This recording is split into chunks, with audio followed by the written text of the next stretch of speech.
The Supreme Court of Appeal has ruled that the gratuitous public display of the pre-1994 South African flag constitutes racist hate speech, harassment and unfair discrimination. AfriForum wanted an equality court ruling that declared the display of the flag in both public and private spaces a form of hate speech overturned. We're now joined by Kneo Mokgopa, Manager of Narrative Development at the Nelson Mandela Foundation. Thank you very much, Kneo, for your time this afternoon. Perhaps you've had a little bit more time than we have to go through the judgment. What stood out for you? Thanks, Tutu, and good afternoon to everybody listening. I think one of the things that really stood out for me was the ways in which, number one, the judgment was unanimous, which means that all 5 members agreed that the appeal should be overturned.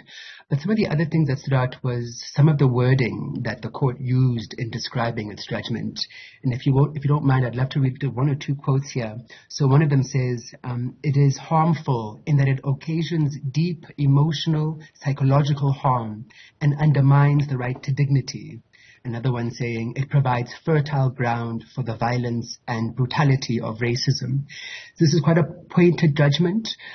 This is quite a clear judgment, and we're celebrating insofar as it is in our favor.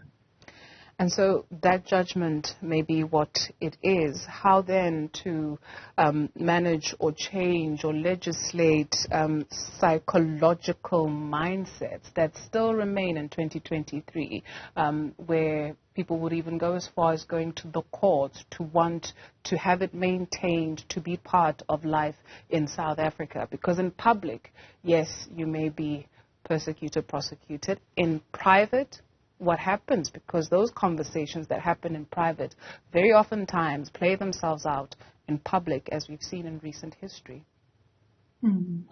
Absolutely. I think one of the things that also I've been reflecting on was that when we went and approached the Equality Court, we did it ex parte, which is to say we were only approaching the Equality Court for a declaratory order.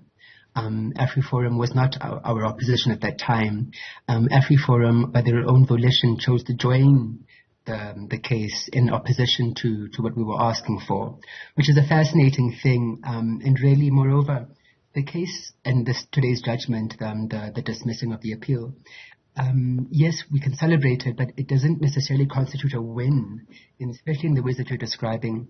It's been such a distraction for the past 4 years. We've been going to court and, AfriForum has been failing and then appealing and failing. And it's been such a distraction because in as much as the judgment may be in our favor, judgments don't in and of themselves equate to people living dignified lives, people being free from, hate speech, harassment and discrimination. And so in as much as it's a legal win, it's been unfortunate that it had to go this far for this long, and it clearly means that there's a lot of work to still be done. I love your title, by the way, Narrative Development. That's the first time, I must admit, that I'm hearing that there's such a title. What is the narrative of South Africa in 2023? We've been reflecting about this for a while now. Most recently, maybe last month or so, we hosted a dialogue titled, "What Does This Moment Call For?" And it really was coming out of the space of there's deep crises happening, and we keep seeing these flare-ups. So if you don't mind, I might describe Marikana, the massacre of Marikana, as one of those flare-ups. The unrest that took place in 2019, I think it was July. That was, I think 2021, that was a flare-up. And we keep seeing these moments that demonstrate our instability, but at the same time, we're struggling to find answers, solutions, even imagining what a peaceful, just, constitutional South Africa looks like. One of the things that came out from that dialogue from Dr. Stembile Mbete was that we don't have a money problem. It's not a money problem, And she went on in describing what the problem isn't, and really landed on this place of a political crisis, a deep, far-reaching political crisis.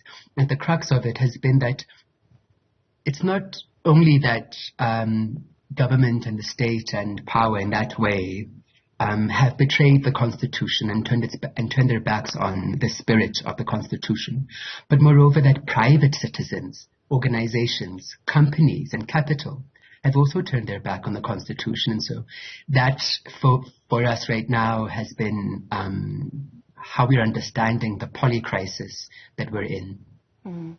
What do we do with conversations by some sectors of society that believe, well, there's that unfinished business, right, in South Africa? Maybe going back to the Truth and Reconciliation Commission, where you even hear some leaders actually acknowledging that, yes, there's some unfinished business there. What do we do with conversations about reparations? Apartheid was a crime against humanity, no? And what do we do while also being very careful that when we speak of reparations, who is going to manage that, right? So especially when we speak about monies that are meant to come back and rebuild, etc., etc. What are we thinking? What are we doing around those conversations? I'm so sorry. I'm just, what's the word now, remarking on just how consistent and relevant this conversation has been about reckoning with the past. I really want to start by saying that this case has been an instance of reckoning with the past, of really addressing some of those wounds and making sure that they don't creep up and haunt us in the contemporary age. But I think the question that you're asking is an important one. We've also been in, cyclical conversations for many years now, specifically around the TRC.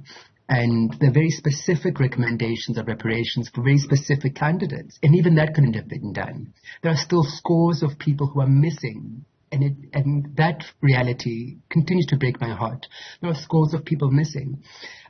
Recently, about 2 years ago, discovered, reading this paper from the University of, the Witwatersrand University, where they had discovered that underneath the Langlaagte mine dumps. Before it was used as a mine dump, it was used by mining companies as a burial site for mine workers that had unfortunately died in the mines.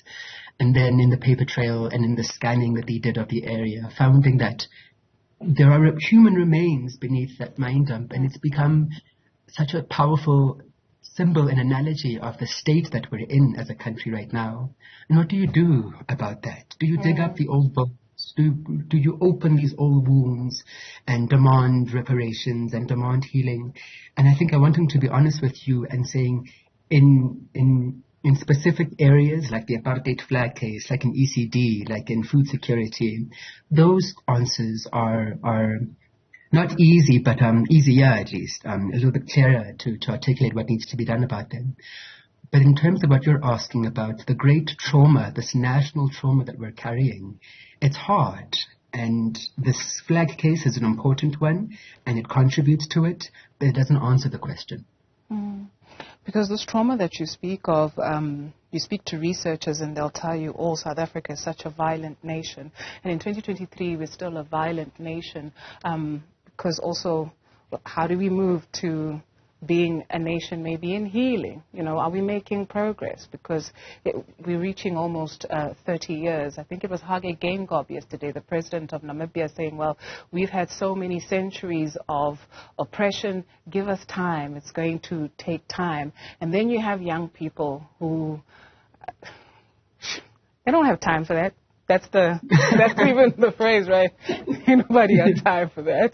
We need to see progress. We need to see movements. And so, yeah, thank you very much for your time now this afternoon. Kneo Mokgopa is the manager of narrative development at the Nelson Mandela Foundation.